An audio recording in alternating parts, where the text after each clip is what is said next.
Good afternoon, I'm John. Today I'm going to make a short video just going from field to freezer.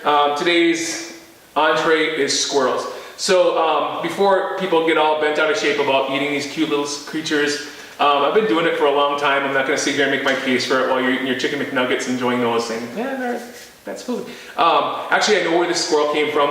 I watched these my whole hunting season, so they are in abundance and they're delicious. For those of you who are into eating quality more than quantity, this is the way to go. So I'm not here to gross you out. I'm not here to make a macabre video and make everyone, kind of throw up in their throats and stuff like that. What I'm actually going to do is that one part that we don't really see a lot of when you have the animal in front of you and then just before you have the dinner table. So what I have quite a few squirrels here, but what I'm going to show you today is just how to remove the fur, how to remove the guts, and we probably will edit some of this, and then making sure that the cuts are okay, and making sure we know where the glands are, because if you leave the glands in there, it kind of sours the meat just as much as cutting into the digestive tract will, just as much as overcooking something will, or boiling the Christ out of it and saying, well, you should try it, it's really good. No, it's not really good. You need to take your time with some of these meats. They're absolutely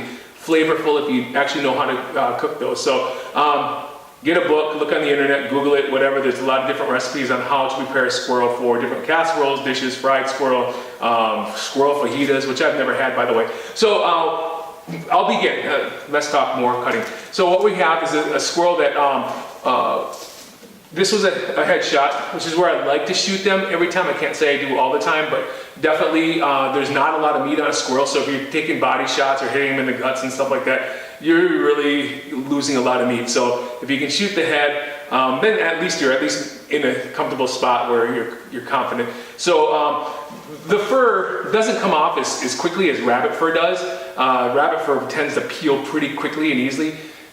Squirrel fur is kind of you've been working out, is kind of tight and it's very strong. So one of the things I do is kind of grab from the spine, just like you would a puppy or a kitten, and lift that tuft of hair up and cut a cross section of that little bit, enough where you can actually get into the subportions of the skin. Now it's important to have a sharp knife, which is all I carry are sharp knives, but keep in mind that if you're going to have a dull knife, your risk of cutting yourself is a lot higher. So I'm cut through, but I want to get enough for not cut through enough for my fat fingers to get through. So I'm actually going to open this up large enough.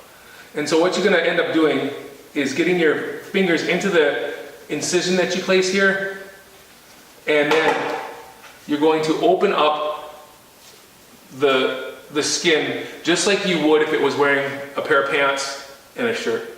That's kind of cute. Anyway, so what you want to do is open that up, and you'll see the sections starting to rip apart from each other.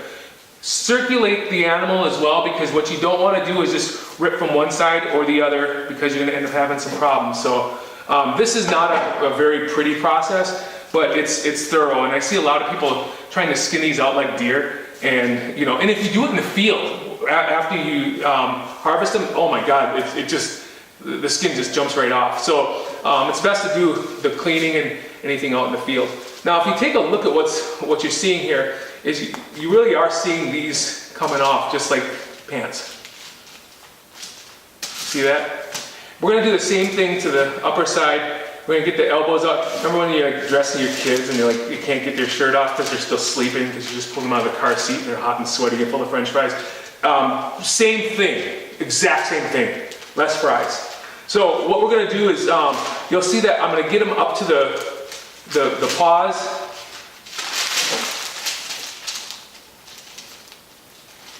And this is an especially sensitive area to watch too.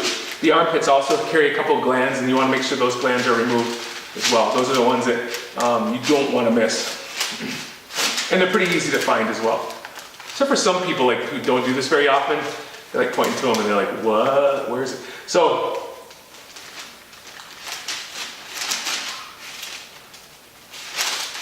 and so now that they're at this portion right here, you can see it. What I'm going to do is I'm going to start removing the very end of each limb. And so the back legs are a little bit thicker than the front leg, so I do use the table quite a bit, and I kind of use two motions. One is kind of a lever action to lift up that leg and then snap it, and then also just go ahead and cut the tail off. Sometimes I just save the tail for the cats because they always like to play with one for like 20 seconds and then it's stinking up your living room. Keep a refuse bag close by. So now the same thing we're going to do with the forearms. I don't really have to lift up on these, but I will.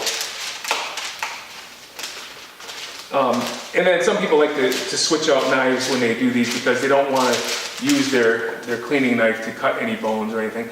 But these bones are so small. And then what I'm going to do is I'm going to make the final lift around here. Sometimes those glands actually will come through. You can actually see them right here. They're sticking out. I hope you can see them. But if not, I'm self-filming. I'm not going to make any apologies. So I'm going to take the head off. Now a lot of people really like to eat the head. I find it very delicious as well, but for all intents and purposes, people aren't going to be really thrilled to eat one of those if they're not done right. So now what we have is a squirrel. Now, as I hope I mentioned, I did not gut these animals, so they still have all the guts and all the vitals intact in here. So again, after you see one shot in the body and try to do this, you're going to appreciate headshots. So really, if you can, go for the head, because right now we don't have as much blood. So one of the things I'm going to do is whatever reproductive organs are over here, I'm going to remove them as well. It still must hurt even when they're expired, but you know what?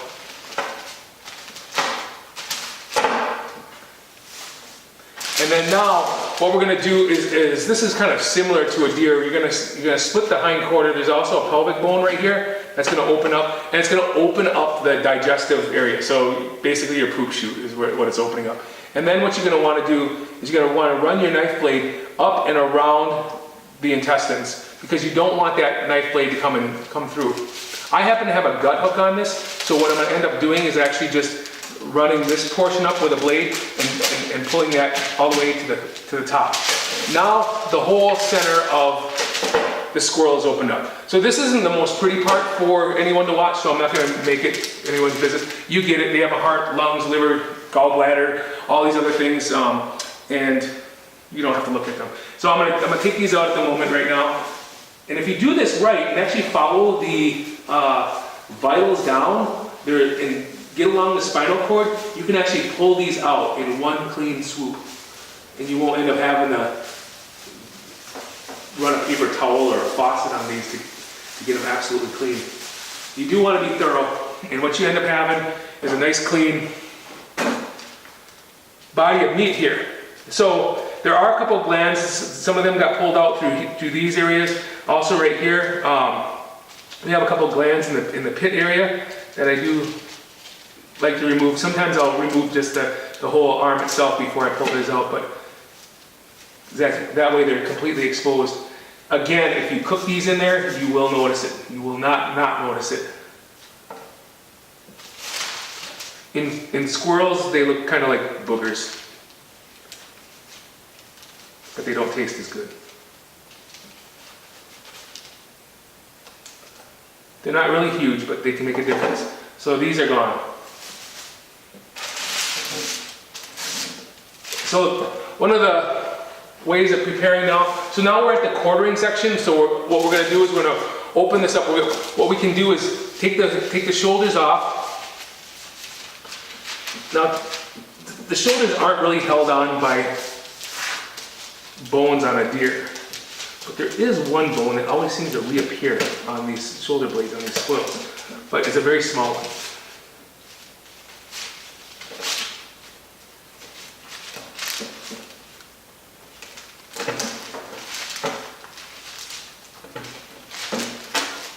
That might be the longest it's ever taken me to do that.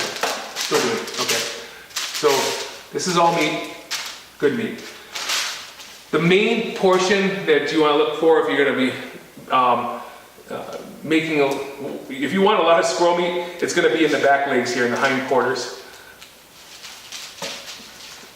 Now with deer, you can cut this so that you can actually have a nice rump roast. With the squirrels, it's not really that much. So what you can do is actually just